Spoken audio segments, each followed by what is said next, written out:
Shalom semuanya, selamat pagi. Terima kasih untuk kesempatan pada hari ini. Kami dari kelompok 9 akan menyampaikan hasil diskusi kami yaitu teologi kitab Ester. Anggota kami pertama ada Kak Jeffrey, kedua Kak Paulus, 3 M. Raido, 4 Richard Tolenan, 5 Rahel Putrision, dan terakhir saya sendiri Sherin. Bagian 1 adalah pribadi dan tindakan-tindakan Allah. Seperti yang telah kita ketahui teman-teman, kitab Ester dan juga kitab Kidung Agung merupakan kitab yang tidak menyebutkan nama Allah. Sebenarnya tujuan kenapa nama Allah ini tidak disebutkan berfungsi untuk menekankan sifat transenden dari pernyataan diri Allah. Kita telah mengetahui bahwa di dalam kitab Ester itu dia adalah wakil bagi bangsanya dan ia menghadap Raja Ahasiweros, dan ketika dia di situ kita bisa lihat bahwa dia menyerahkan diri sepenuhnya kepada Tuhan ketika ia menghadap kepada Raja Ahasiweros. Ini kita bisa lihat dalam perkataannya dalam Ester 4 ayat 16, dia berkata seperti ini, "Kalau terpaksa aku mati, biarlah aku mati." Di sini kita bisa mengerti bahwa dia benar-benar menyerahkan hidupnya dalam tangan Allah, karena keadaan akan berubah menurut maksud-maksud Tuhan bagi bangsanya.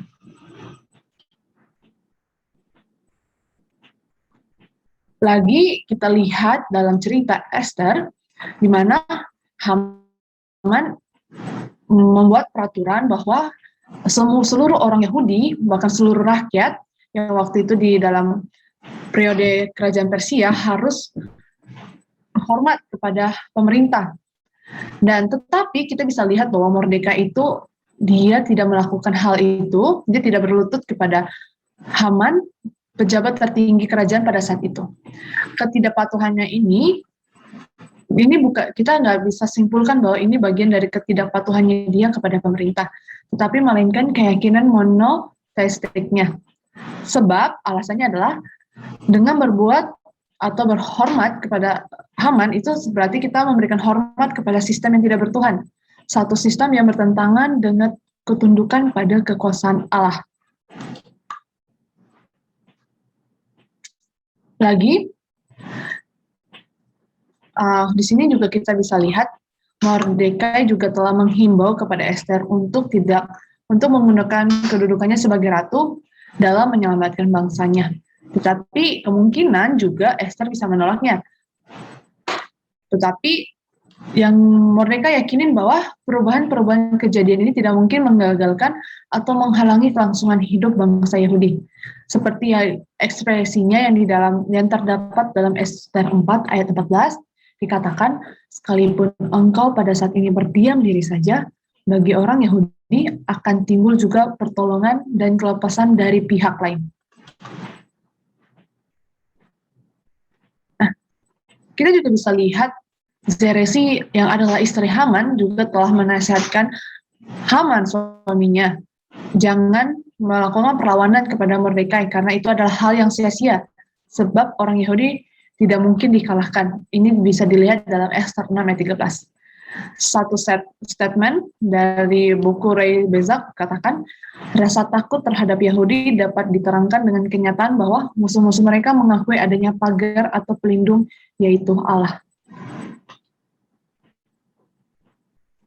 Untuk bagian selanjutnya, kepada teman saya Richard Tolenan dipersilahkan.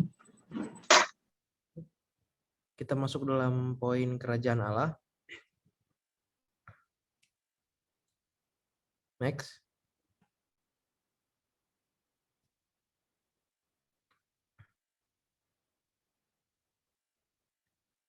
Jika kita melihat lebih dalam teologi Perjanjian Lama, maka kita dapat menemukan fokus yang terutama melalui bangsa Israel, yaitu umat pilihannya yang dia tebus dan diberikan mandat untuk melayaninya di antara bangsa-bangsa di bumi.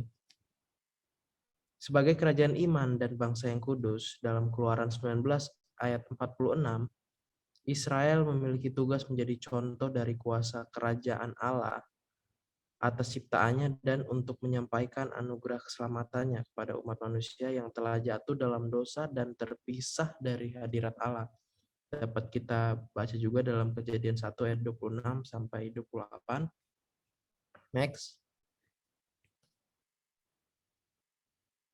Dan perlu kita ketahui bahwa peranan ini dapat ditemukan dalam kesejarahan kerajaan Daud dengan ketetapan-ketetapan perjanjiannya yang kekal, yang dapat kita temukan juga di 1 Tawarik 17 ayat 1 sampai yang ke-15. Berikutnya.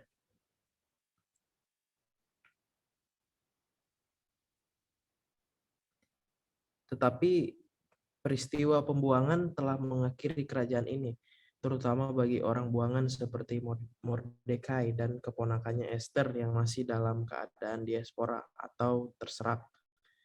Next.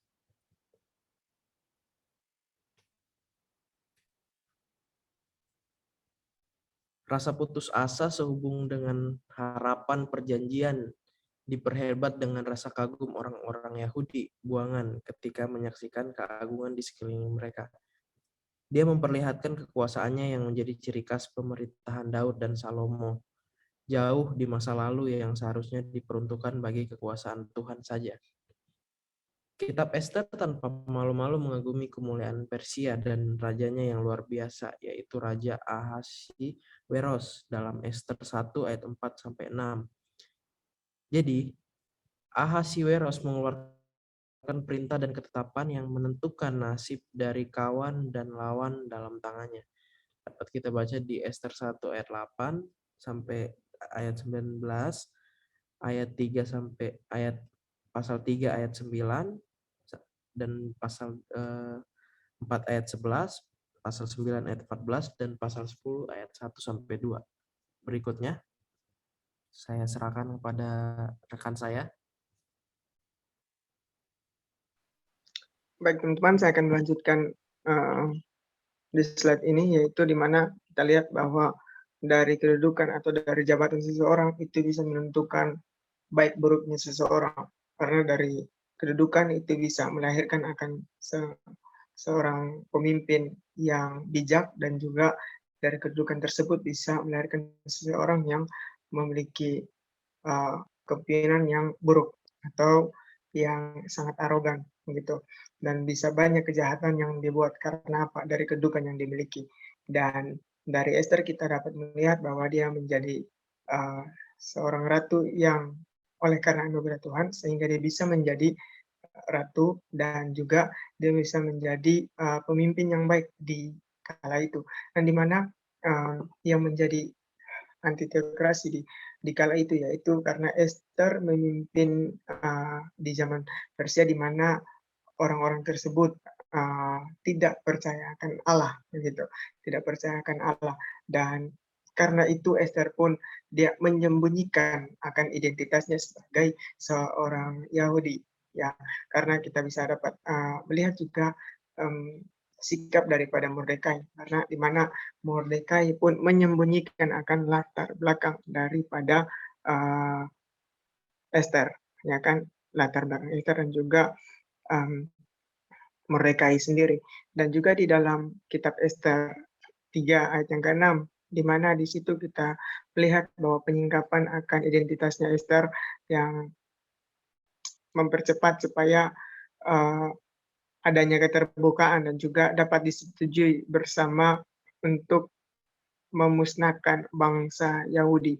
Tapi Esther pun tidak takut, dia memberanikan diri untuk menghadap raja di kala itu untuk menyampaikan bahwa dia adalah seorang Yahudi. Next slide.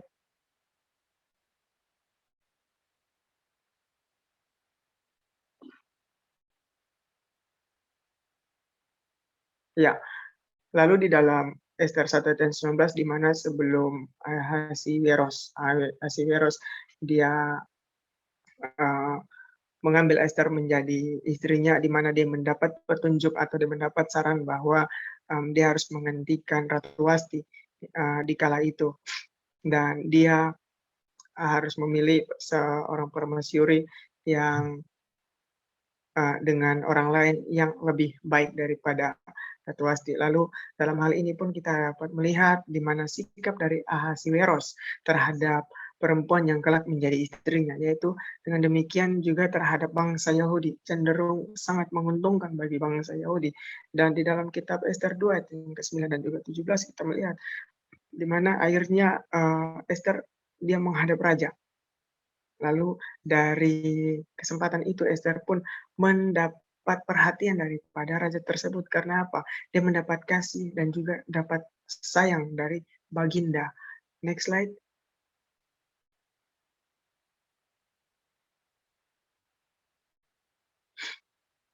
Dan juga Mordekai, di mana melalui Ester pun Mordekai mendapat penghargaan dari raja, dan juga selain penghargaan dia mendapat satu kedudukan yang lebih baik. Dia punya kedudukan naik begitu. Lalu selain itu juga dari hasil akan dia membongkar aib atau dia membongkar persengkolan melawan raja, di situ Mordekai pun mendapat satu upah di mana dia mendapat penghormatan. Tetapi yang ironisnya yaitu diberikan oleh tangan musuh, yaitu Haman. Itu adalah musuhnya. Next slide.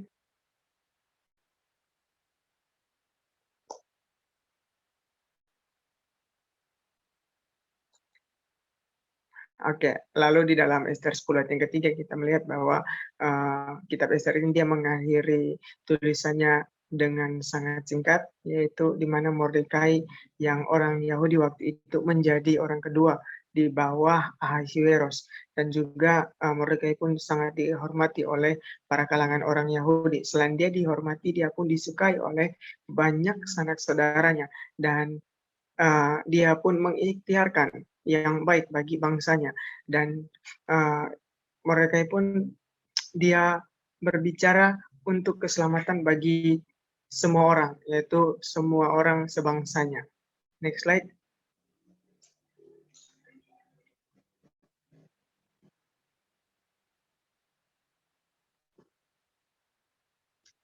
Nah, kalau bagi orang awam pasti mereka sangat sinis ketika mereka membacakan kitab Ester ini, karena mereka melihat di mana adanya sosok seorang Ester yang bermuka dua, karena dia menyembunyikan akan latar belakangnya sebagai seorang Yahudi, dan juga di situ ada Mordekai yang menyembunyikan latar belakangnya supaya untuk mendapat satu kedudukan. Tetapi kalau dibaca sebaik-baik mungkin, pasti kita melihat bahwa di mana ada satu hikmat manusia yang melalui hikmat itu mereka supaya mereka sebangsa tidak dimusnahkan begitu. Dan juga dari teologi kitab Ester pun kita bisa melihat di mana Allah dan hanya Allah yang bekerja melalui kehidupan Mordekai dan juga Ester, sehingga di mana bangsa Yahudi kala itu tidak dimusnahkan begitu. Dan memang itu melalui perantara manusia, Allah bekerja melalui perantara manusia untuk kepentingan kerajaan Allah. Next slide.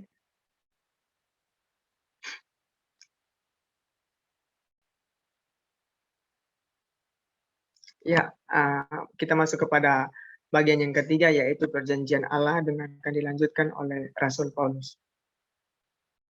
Baik. Selanjutnya kita akan membahas satu tema, yaitu tentang perjanjian Allah. Oke, boleh next slide-nya. Oke, jadi teman-teman semua, identitas dan peran bangsa Israel dalam perjanjian lama terkait pada hubungannya dengan perjanjiannya dengan Tuhan. Nah, hal ini tidak dapat dipisahkan karena begitu nampak jelas dalam seluruh perjanjian lama, di mana sebagian besar kitab perjanjian lama itu menekankan tentang perjanjian-perjanjian umatnya dengan Allah atau bangsa Israel dengan Allah. Nah, meskipun dalam kitab Ester ini seakan-akan mengabaikan perjanjian atau minim tentang perjanjian itu. Nah, walaupun begitu, hal ini tidak menyarankan bahwa tidak ada penekanan tema dalam kitab Ester, sebab Israel apapun bentuknya, dia mau baik berserak maupun berhimpun, memahami Israel tetap memahami dan menganggap dirinya bahwa mereka ini adalah umat atau bangsa komunitas yang hidup dalam perjanjiannya dengan Allah. Yang mendasar pada karakternya sebagai umat perjanjian adalah di mana bangsa Israel ini memisahkan dirinya dengan bangsa-bangsa yang lain, atau mereka mengkhususkan dirinya sebagai hamba Allah yang khusus di antara bangsa-bangsa yang lain. Oke, boleh next.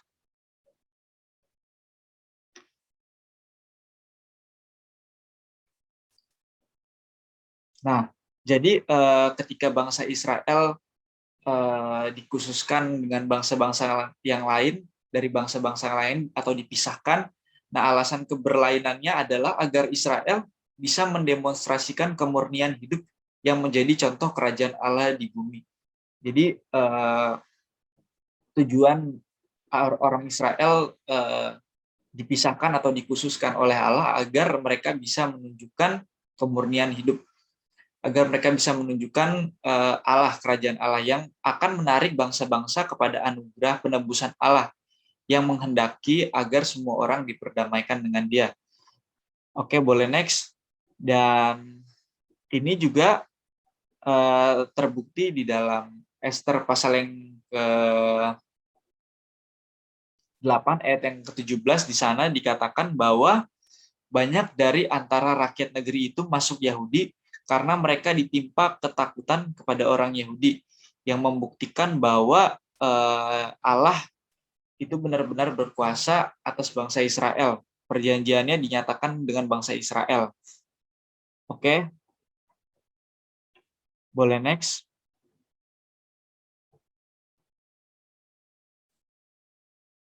Nah, selanjutnya setelah kita membahas tentang perjanjian Allah dengan orang Yahudi, kemudian pada tingkat yang lebih individual di kitab Ester ini diceritakan bahwa Mordekai ini berperan sebagai perantara ketika ia membongkar persekongkolan untuk membunuh Raja Ahasiweros. Ya, di mana dia memiliki peran, dia menghadap raja dan kemudian mendatangkan pertolongan bagi bangsa Israel. Di Ester pasal yang kedua ayat 21 sampai 23 dan Ester 6 ayat 2 sampai 3. Kemudian next slide.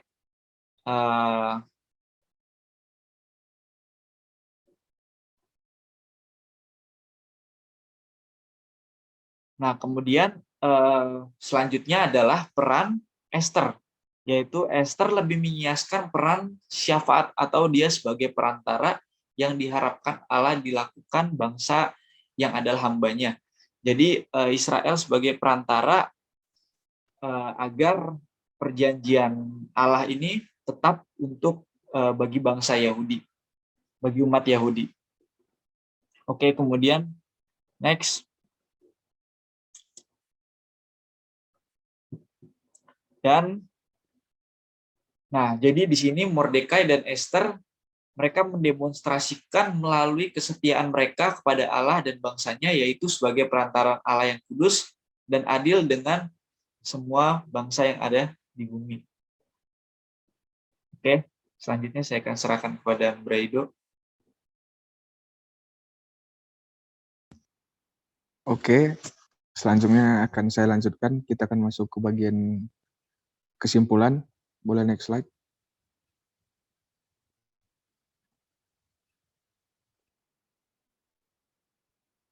Nah, kesimpulan yang kelompok dapat dari kitab Ester ini, yaitu walaupun nama Tuhan tidak disebutkan dalam kitab Ester ini, dan Tuhan pun bekerja dari balik layar, Tuhan tetap menjadi tokoh sentral dari kitab Ester ini. Mengapa? Karena hanya kuasa ilahi dan kehadiran Allah lah yang dapat menjelaskan secara memuaskan terjadinya perubahan keadaan yang juga menjadi alur utama dari kitab Ester ini, teman-teman. Boleh next slide lagi.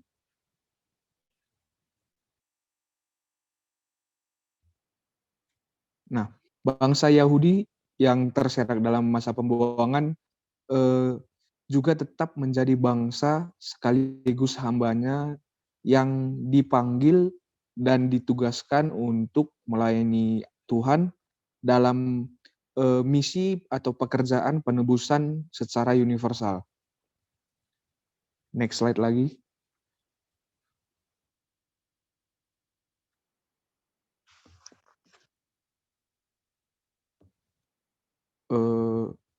Sorry teman-teman, ada slide yang tertinggal. Saya akan jelaskan saja. Dan juga ada kesimpulan yang kelompok dapat, yaitu cerita indah tentang Esther ini menunjukkan kebenaran teologis yang sangat penting, bahwa maksud Allah itu tidak dapat mungkin dihalangi, karena Tuhan selamanya setia pada perjanjian yang Ia buat, terlebih lagi dengan bangsa yang sudah Ia pilih secara kekal. Dan selanjutnya saya akan serahkan kepada rekan saya untuk masuk ke bagian isu teologis. Oke, kemudian kita lanjut kepada isu teologis. Yang pertama, otoritas kitab Esther yang masih diperdebatkan sampai hari ini.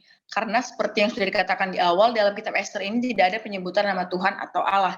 Yang kedua, ketika seorang percaya memiliki jabatan dalam sistem politik, apakah ia dapat mempertahankan imannya di tengah lingkungan orang yang tidak percaya atau tidak? Kemudian kita lanjut kepada refleksi. Next. Refleksi dari kitab Esther. Ketika kita berada di posisi seperti Esther, seringkali kita tidak percaya akan rencana Tuhan yang selalu mendatangkan kebaikan. Ketika kita tertimpa sebuah masalah, kita akan menjadi khawatir dan meragukan rencana baiknya Tuhan. Seakan-akan Tuhan tertidur. Ketahuilah saudara bahwa jika iman kita sungguh-sungguh bekerja, rasa khawatir serta rasa takut yang kita hadapi akan berubah menjadi rasa berani. Karena Tuhan tidak tinggal diam, Ia benar-benar tahu kalau kita sedang berjuang. Kemudian lanjut kepada pertanyaan-pertanyaan diskusi yang sudah kelompok kami siapkan, ada 3. Yang pertama, karena kitab ini mengenai orang Yahudi yang hidup di luar tanah perjanjian, kenapa tidak pernah menyebutkan tentang hukum Tuhan, tanah suci ataupun Yerusalem dan bait? Yang kedua, kenapa perjanjian baru tidak pernah menyebut atau menunjuk apapun mengenai kitab Esther? Yang ketiga, kenapa kita senang Esther berkata walau dia berbohong atas kebangsaan saudaranya, tinggal di luar tanah perjanjian dan menikah dengan raja kafir, yang dimana dia menjadi pemenang lomba yang di dalamnya tidur dengan raja. Demikian hasil presentasi kami. Terima kasih, Tuhan Yesus memberkati.